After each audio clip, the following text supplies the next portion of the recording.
In today's video, we're showing you two options for treating athlete's foot. We'll show you a foot soak and a tea tree gel treatment. The first treatment we're going to show you is a foot soak.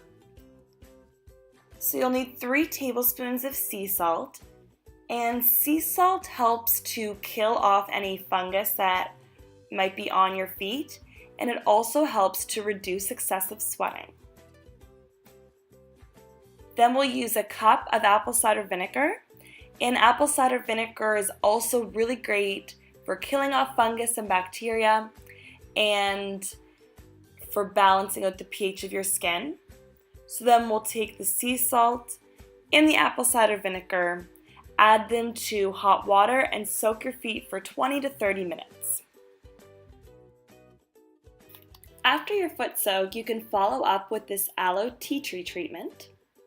And to make it, you'll just need 1 tablespoon of aloe vera gel and 6 drops of tea tree oil.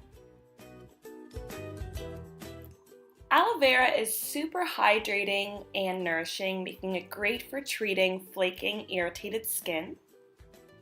And tea tree oil is one of the best natural antifungal treatments out there. All you need to do is combine the two into your hands and rub onto your feet daily. And that's your all-natural 2-step treatment for dealing with athlete's foot.